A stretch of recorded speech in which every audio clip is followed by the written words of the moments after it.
बिस्मिल्लाहिर्रहमानिर्रहीम। अस्सलाम वालेकुम। मेरा नाम मोहम्मद अबू बकर है और आज हम अपने कंप्यूटर सीरीज़ का सेकंड लास्ट लेक्चर करने वाले हैं, जिसके अंदर कंप्यूटर के हवाले से इसके बाद हमारा जो एमएस ऑफिस है उसके लेक्चर शुरू हो जाएंगे। तो कंप्यूटर के स्ट्रक्चर और कंप्यूटर के जो क्वेश्चन जो लेक्चर्स थे वो हमने यहाँ पे कंप्लीट कर लिए हैं। ये सेकंड लेक्चर है, सेकंड लास्ट लेक्चर है। उसके बाद लास्ट लेक्चर हमारा नेटवर्किंग और इंटरनेट पे होना है। तो उसके बाद जो कंप्यूटर वाला पोर्शन है वो हम पूरा कर लेंगे और उसके बाद एमएस ऑफिस वाला हम करेंगे, जिसमें वर्ड, एक्सेल, पावर पॉइंट और एमएस एक्सेस वगैरह को डिस्कस करेंगे। तो याद रखिए कि कोई भी टॉपिक शुरू करने से पहले ये जो बातें होती हैं, ये बातें करने का मकसद अपने बारे में बताना या कोई भी और बात है, वो करने का मकसद ये है कि आप लोग रोबोट्स नहीं हैं। आप लोगों को भी मोटिवेशन की ज़रूरत होती है, गाइडेंस की ज़रूरत होती है, इंस्ट्रक्शंस की ज़रूरत होती है। तो इसीलिए ये बातें की जाती हैं ताकि आप लोगों को थोड़ी सी मोटिवेशन दी जा सके, थोड़ा सा आप लोगों को गाइड किया जा सके, ज़िंदगी का पाथ दिया जाए, एक वे दिया जाए जिस पर आप लोग वर्क कर सकें। तो मेरा नाम मोहम्मद अबू बकर है और मैंने 2023 के अंदर तैयारी शुरू की अपनी। 2023 के जुलाई के अंदर 31 जुलाई को मैंने अप्लाई किया था अपना कैनो पटवारी का, और वो पेपर होता सितंबर के अंदर। तो मैंने उसके बाद 3 से 4 मंथ के अंदर तैयारी करके वो पेपर मैंने क्रैक किया था। उसके बाद मेरी टाइपिंग बिल्कुल जीरो थी और फिर मैंने टाइपिंग की प्रैक्टिस भी एंड में की थी। मैंने सिर्फ 2 महीनों 2 मंथ्स के अंदर टाइपिंग करके 64 स्पीड वहाँ पे जाके निकाली थी। और उसके बाद जो है अपना लास्ट में इंटरव्यू हुआ मेरा, और इंटरव्यू के अंदर मेरे 70 मार्क्स आए। तो ये बातें करने का मकसद या ये सब बताने का मकसद ये है कि मैंने चीज़ों को प्लान किया। जब मैं अपना पेपर के लिए पढ़ रहा था तो मुझे यही था कि मैंने जो है अपना बेस्ट देना है, टेस्ट में जितने नंबर मैं ज़्यादा ले सकता हूँ मैं लूँ।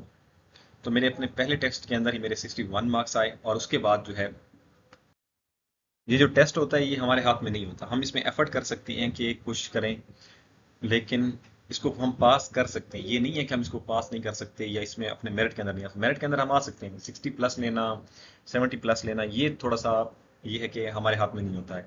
ठीक है, लेकिन टाइपिंग के अंदर 60 प्लस निकालना और इंटरव्यू के अंदर 70 स्कोर करना, ये दोनों चीज़ें हमारे हाथ में हैं। और ये दोनों चीज़ें हम इजीली क्लियर कर सकते हैं। ठीक है, टेस्ट में तो ये है कि अनएक्सपेक्टेड क्वेश्चन आने हैं, लेकिन टाइपिंग हमको पता है कि एक पैराग्राफ मिलना है और वो जाके हमने करना है। टाइपिंग मास्टर पे हमने प्रैक्टिस करनी है और वहाँ पे भी टाइपिंग मास्टर के ऊपर पैराग्राफ आना है और हमने वहाँ पे करना है। तो टाइपिंग हम ज़्यादा से ज़्यादा स्पीड बना लें, जिससे हमें होगा क्या कि जिससे मेरे 64 आए तो मेरे 16 मार्क्स मिले। लेकिन जिसने 40 निकाली या 42 निकाली तो उसके थे 10 मार्क्स। अब मेरे 6 नंबर उससे बढ़ गए। ठीक है, तो उन्होंने उन 6 नंबरों ने मुझे क्या सपोर्ट किया कि मेरे अगर लो भी थे एकेडमिक्स, मैट्रिक और इंटर के नंबर मेरे लो भी थे, तो वो 6 नंबर बहुत फर्क रखते हैं। मेरिट के अंदर एक नंबर भी बहुत फर्क रखता है, लेकिन 6 नंबर मिल जाना बहुत बड़ी बात होती है। ठीक है, उसके बाद फिर इंटरव्यू की तैयारी इस तरह से करना कि इजीली आप 70 प्लस ले जाएं। तो वो तैयारी मैं आपको कराऊंगा, टाइपिंग की टिप्स भी बताऊंगा। लेकिन ये है कि चीज़ें हो सकती हैं, कम वक्त में हो सकती हैं चीज़ें। तो बजाय खुद को ख्वार करने के, इधर उधर जलील करा के, ख्वार करा के थक हार जाना, डीमोटिवेट हो जाना, डिप्रेस हो जाना, स्ट्रेस हो जाने के बजाय थोड़ा सा पढ़ लें ताकि आगे जाके आपका एक अच्छा सा स्टेटस बन जाए। तो शुरू करते हैं जी। आज का जो लेक्चर है हमारा बड़ा शॉर्ट सा लेक्चर है प्रोग्रामिंग लैंग्वेज के ऊपर। मैंने इस लेक्चर को अलहदा इसलिए रखा है क्योंकि ये बहुत ही आसान है। अगर हम बेसिक चीज़ें इसकी जान लें, इसके अंदर 2-4 चीज़ें ही हैं। प्रोग्रामिंग लैंग्वेज के अंदर high level, low level language, और इसके बाद इसके जो ट्रांसलेटर है, इंटरप्रेटर है, ये चीज़ें हमने देख लेनी है बस। तो सेकंड लास्ट लेक्चर है जी, शुरू करते हैं सेकंड लास्ट लेक्चर को। अगर आपने इससे पहले वाले लेक्चर नहीं देखे तो वो लाजमी देख लीजिए। वैसे मैं कहता नहीं हूँ कि मेरे चैनल को सब्सक्राइब कीजिए, लेकिन अगर आपको लगता है कि मेरा कंटेंट और मेरी बातें दोनों ही अच्छी हैं तो आप लोग सब्सक्राइब कर लीजिए ताकि मुझे भी थोड़ी सी मोटिवेशन मिल जाए। वरना काम तो वैसे भी चल रहा है, बगैर मोटिवेशन के ही चल रहा है। हम भी बगैर मोटिवेशन के काम कर रहे हैं, लेकिन शुरू करते हैं जी। अच्छा जी, प्रोग्रामिंग लैंग्वेज दो तरह की होती है। पहले तो प्रोग्रामिंग लैंग्वेज क्या होती है। हम जिस तरह कोई भी ज़बान है कम्युनिकेशन के लिए हम क्या करते हैं, सराइकी को यूज़ करते हैं, उर्दू को यूज़ करते हैं, इंग्लिश को यूज़ करते हैं, उसी तरह कंप्यूटर के अंदर भी डेटा की कम्युनिकेशन के लिए लैंग्वेजेस यूज़ होती हैं, जिन्हें हम क्या कहते हैं, प्रोग्रामिंग लैंग्वेजेस कहते हैं। अब प्रोग्रामिंग लैंग्वेजेस दो तरह की होती हैं, एक होती है लो लेवल और एक होती है हाई लेवल। तो लो लेवल कौन सी होती हैं जी। लो लेवल लैंग्वेजेस के अंदर दो तरह की लैंग्वेजेस होती हैं, एक होती है मशीन लैंग्वेज और एक होती है असेंबली लैंग्वेज। ठीक है, तो ये सारा नहीं पढ़ना होता। जो मेन इंपॉर्टेंट चीज़ें होती हैं, जो क्रक्स होता है और जो पेपर के लिहाज से इंपॉर्टेंट होती है, वो मैं आपको बता देता हूँ। ठीक है, तो यही समझिए कि लो लेवल लैंग्वेजेस में हमारे पास दो तरह की लैंग्वेजेस होती हैं, मशीन लैंग्वेज और असेंबली लैंग्वेज। मशीन लैंग्वेज क्या है? The program language in which instructions of the program are written in binary form. ऐसी लैंग्वेज जिसमें जो हमारी इंस्ट्रक्शंस हैं वो 0-1 फॉर्म की बिट फॉर्म में, बाइनरी फॉर्म में लिखी जाएं, उसे हम क्या कहते हैं? मशीन लैंग्वेज कहते हैं। और ऐसी लैंग्वेज जिसमें हम सिंबल्स यूज करें, कोई भी प्रोग्राम लिखने के लिए, कोई भी इंस्ट्रक्शंस देने के लिए बाइनरी कोड के बजाय हम सिंबल्स यूज करें, तो उसे हम क्या कहते हैं? असेंबली लैंग्वेज कहते हैं। ये दोनों लो लेवल लैंग्वेजेस हैं, ठीक है जी। अच्छा जी, सिंबल्स को हम निमोनिक्स कहते हैं। जैसा कि अगर मैंने ऐड इंस्ट्रक्शन, मैंने इंस्ट्रक्शन दिया कि कोई चीज ऐड करो, तो उसके में मैं क्या लिखूंगा? Capital ADD। तो ये हमारे पास एक सिंबल बन जाएगा, इसे को हम क्या कहेंगे? निमोनिक्स कहेंगे। फिर से दोहरा देता हूँ, ये कंप्यूटर को डेटा प्रोसेस करने के लिए, इंस्ट्रक्शंस लेने के, इंस्ट्रक्शन को किस फॉर्म में लेता है, सॉरी, डेटा प्रोसेस करने के लिए, कम्युनिकेशन के लिए लैंग्वेज की जरूरत होती है, ठीक है। और उसके पास दो तरह की लैंग्वेजेस होती हैं, एक होती है हाई लेवल लैंग्वेज और एक होती है low level language. Low level language क्या होती है? मशीन लैंग्वेज और असेंबली लैंग्वेज। सबसे पहली जनरेशन के अंदर मशीन लैंग्वेज इस्तेमाल हुई थी। मशीन लैंग्वेज क्या है? जिसमें हम प्रोग्राम को 0-1 फॉर्म में, बाइनरी फॉर्म में लिखते हैं। मशीन लैंग्वेज के अंदर हम इंस्ट्रक्शंस को बाइनरी फॉर्म में लिखते हैं, और असेंबली लैंग्वेज के अंदर हम इंस्ट्रक्शंस को सिंबल्स की फॉर्म में लिखते हैं। सिंबल यूज करते हैं प्रोग्राम राइट करने के लिए, ठीक है जी। और उन सिंबल्स को हम निमोनिक्स कहते हैं। अब आ जाते हैं जी हाई लेवल लैंग्वेज के ऊपर। हाई लेवल लैंग्वेज वो लैंग्वेज होती है जो ह्यूमन लैंग्वेजेस के करीब हो है। अच्छा, जो मशीन लैंग्वेज के करीब होगी उसे हम लो लेवल कहेंगे, और जो ह्यूमन लैंग्वेज के करीब होगी उसे हम क्या कहेंगे? हाई लेवल लैंग्वेज, ठीक है। और इसमें हम प्रोग्राम्स को क्या करते हैं? इंग्लिश में लिखते हैं, ठीक है जी। इंस्ट्रक्शंस को हम क्या करते हैं? इंग्लिश में लिखते हैं। तो इसकी जो एग्जांपल्स हैं वो हमारे पास क्या हैं, ताकि इंसान सीख सके। हाई लेवल लैंग्वेज इसलिए होती है कि इंसान इस लैंग्वेज को समझ सके, और जो लो लैंग्वेज होती है उसको कंप्यूटर समझ सके, ठीक है। तो अब आ जाते हैं एग्जांपल के ऊपर। हाई लेवल लैंग्वेजेस कौन सी हैं? पास्कल, जावा, फोर्ट्रॉन, बेसिक, कोबोल वगैरह, ठीक है। ये सारी क्या हमारे पास हाई लेवल लैंग्वेजेस की मिसाल, ये एग्जांपल याद लाजमी करने में, ठीक है। सिंपल सी बात है, लो लेवल के अंदर मशीन और असेंबली लैंग्वेज है, और हाई लेवल के अंदर क्या है? जावा, C++, फोर्ट्रॉन, कोबाल, पास्कल वगैरह, ये क्या है? हाई लेवल और लो लेवल लैंग्वेजेस हैं। उम्मीद करता हूँ आपको समझ आ गई होगी। अब पास पेपर के क्वेश्चन देख लेते हैं। अच्छा जी, प्रोग्रामिंग लैंग्वेजेस। अच्छा, ये इंपॉर्टेंट नहीं है। हाँ, COBOL is widely used in commercial applications. COBOL commercial applications के लिए यूज की जाती है। फॉक्स प्रो भी एक प्रोग्रामिंग लैंग्वेज है। जेम्स गोस्लिंग ने जो है जावा किसने दी थी? हमारे पास जावा जो है लैंग्वेज दी थी वो किसने दी थी जी? जेम्स गोस्लिंग ने जो है हमारे पास क्या दिया? जावा लैंग्वेज दी। उसके बाद सी लैंग्वेज जो है वो डेनिस रिची साहब जो है उन्होंने C++ लैंग्वेज दी, और उन्होंने यूनिक्स ऑपरेटिंग सिस्टम भी दिया।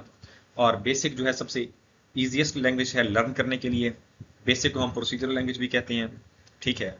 ये प्रोसीजरल लैंग्वेज, अब आप लोग कहेंगे कि कहाँ से आ गई, ये तो हमने देखी नहीं है, आपने पढ़ाई नहीं है। तो कुछ चीज़ें ऐसी हैं कि जो बहुत कॉम्प्लिकेटेड हैं, वो चीज़ें आपको दबा के रख देंगी। और इस कम टाइम के अंदर, क्योंकि युकों को पेपर है, तो आप इन चीज़ों में ना घुसे। आप लोग, इसका सिर्फ एक ही एमसीक्यूज आता है कि basic is a procedural language, बस आप ये एमसीक्यूज याद कर लीजिए। फोर्ट्रान जो है वो अर्लीस्ट लैंग्वेज है। अर्लीस्ट लैंग्वेज जो है वो हमारे पास कौन सी है? फोर्ट्रान है। Software is represented in the form of high level languages. Software जो है वो हाई लेवल लैंग्वेजेस में लिखा जाता है, जैसे C++, कोबाल, जावा। अब इसके अगले क्वेश्चन देखते हैं, सॉरी। अच्छा जी, अब हमारे पास है ये तीन चीजें, इन्हें हम ट्रांसलेटर कहते हैं, ठीक है। अब लैंग्वेज ट्रांसलेटर्स इन्हें कहा जाता है। सबसे पहले आता है हमारे पास कंपाइलर। तो कंपाइलर का याद रखिए, कंपाइलर से लफ्ज है कंप्लीट। ये कंप्लीट सोर्स को एक ही वक्त में ट्रांसलेट कर लेता है। कंपाइलर क्या करता है? एक ही वक्त में कंप्लीट सोर्स ट्रांसलेट कर लेता है। जबकि इंटरप्रेटर जो है वो स्टेटमेंट बाय स्टेटमेंट करता है, ठीक है। और इसके बाद जो असेंबलर है वो करता है लैंग्वेज इनटू मशीन कोड। ये लैंग्वेज को मशीन कोड में ट्रांसलेट करता है। दोबारा से समझाता हूँ। कंपाइलर, यहाँ पे आप लिखा हुआ है कि जी language translate program that translate the complete source. जैसे मैंने कहा, कंपाइलर क्या है? कंप्लीट सोर्स प्रोग्राम को मशीन कोड में कन्वर्ट करता, ट्रांसलेट करता है। कंपाइलर क्या करता है? कंप्लीट सोर्स प्रोग्राम को मशीन कोड के अंदर ट्रांसलेट कर देता है। इसे हम क्या कहते हैं? कंपाइलर कहते हैं। कंपाइलर से लफ्ज कंप्लीट, ठीक है। A computer program that translates one program instructions at a time. जो कि ट्रांसलेट वन प्रोग्राम, एक पूरे प्रोग्राम को एक ही वक्त में क्या करना? ट्रांसलेट करना मशीन लैंग्वेज के अंदर कंपाइलर कहलाता है। C++ कंपाइलर जो है वो एग्जांपल, C++ कंपाइलर की एग्जांपल्स हैं। Program translated in machine code is called object program. वो प्रोग्राम जो आप मशीन कोड के अंदर ट्रांसलेट हो चुका है उसे हम ऑब्जेक्ट प्रोग्राम कहेंगे। ये चीज़ें थोड़ी सी खुश्क हैं, लेकिन आप लोग इनको समझ लीजिए, पढ़ लीजिए, याद कर लीजिए, क्योंकि पेपर के पॉइंट ऑफ व्यू से ज़रूरी है। कंपाइलर, इंटरप्रेटर, असेंबलर से क्वेश्चन लाजमी आता है। इंटरप्रेटर जो है हमारे पास, वो क्या करता है, translate the source code into machine code statement, statement by statement. ये स्टेटमेंट बाय स्टेटमेंट क्या करता है, interpreter statement by statement translate करता है। अच्छा, अब यहाँ पे देखिए कि कोड, अच्छा, it translates one statement of source. अब जैसा मैंने कहा कि स्टेटमेंट बाय स्टेटमेंट ट्रांसलेट कर रहा है, और फिर क्या कर रहा है, execute it immediately before translating. ये ट्रांसलेट करने से पहले ही जो दूसरी स्टेटमेंट है उसे भी एग्जीक्यूट कर रहा है। इसकी एग्जांपल है GW बेसिक, जो है वो इंटरप्रेटर प्रोग्राम की एग्जांपल है। असेंबलर क्या है जी, assembler program translates the program written in assembly language. Assemble से याद रखिएगा, असेंबली लैंग्वेज को ये ट्रांसलेट करेगा, उस प्रोग्राम को ट्रांसलेट करेगा जो असेंबली लैंग्वेज में लिखा हुआ होगा, तो इसे हम असेंबलर कहेंगे। तो प्रोग्रामिंग लैंग्वेज के हवाले से, लैंग्वेज ट्रांसलेटर के हवाले से यही चीज़ें थी जो हमने पढ़ ली हैं। अब हमारा आखिरी नेटवर्किंग और इंटरनेट के ऊपर लेक्चर रह गया है, फिर उसके बाद हम अपने MS ऑफिस को शुरू करेंगे। तो वो हमने काफ़ी हद तक कोर्स कुछ कवर कर लिया है, बाकी आधा न्यूज़ में हमने कवर कर लिया और आधा हमारा MS ऑफिस वाला रहता है। इसके बाद जो है, जो कंप्यूटर, जो हमारे पास कंप्यूटर है वो दो चीज़ों पर है, एक पूरा कंप्यूटर और दूसरा MS ऑफिस। बस इन्हीं दो एरिया से क्वेश्चन आते हैं, क्वेश्चंस बनते हैं, MCQs बनते हैं, और आप इन्हीं दो सोर्सेज को, हम एक सोर्स हमारे पास कवर हो गया और दूसरा हमने कवर करना है, तो इंशाल्लाह वो भी बहुत जल्द हो जाएगा। थैंक यू जी। चैनल को सब्सक्राइब करना मत भूलिएगा, वीडियो को लाइक करना, कमेंट करना, अगर दिल हो तो कर दीजिएगा। Thank you.